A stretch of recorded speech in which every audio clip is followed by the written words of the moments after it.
This video will be about what to look out for during militia activities.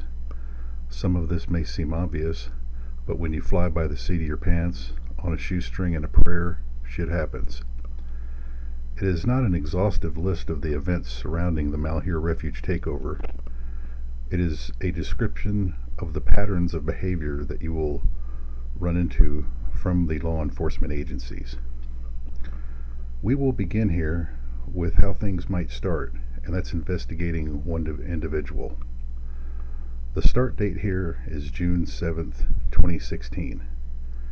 In this case, Ryan Payne, who will be tracked and traced using PIN registers and the trap and trace devices. The applicable law and reasonings are then given here on page 1. Here on page 2, you can see traffic includes all IP traffic, websites for a 60-day period, all source and destination telephone numbers, and email addresses. On page 3, we find out that this order shall not be exposed for a period of a year. And finally, we see that this is Ryan Payne's phone number and the subjects of the investigation. In this new document, you can see that as the numbers of people increase and or an area needs to be targeted, complete dragnets will be conducted. All cell phone tower data for cell phones used near the Malheur Refuge are in this case. At this point, it's only been 4 days since Ryan Payne and Ammon Bundy have been targeted, but now they want it all in a dragnet. The date is January 11th, 2016. The next techniques and efforts employed are the use and installation of cameras mounted on telephone poles in strategic locations. These became known to the militia almost immediately, and the first group of 2 were taken down. The order was supposed to last 60 days and to be hidden from everyone for a period of 1 year also. This occurred on January 15th, 2016. Other methods employed are the old standard of using direct human intelligence. As you can see in this report from a Chris Ann Hall constitutional lecture, a large number of militia are identified by name as attendees.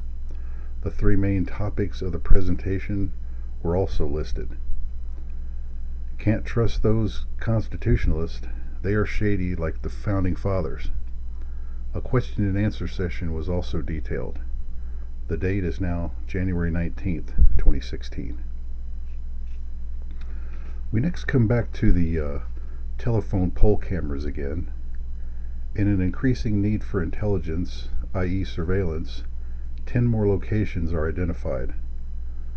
Important points near the airport and the center of the city. Here we find out in a revised order, we see that the camera work occurred during a period from January 9 through January 15. This revised order has no specified end date.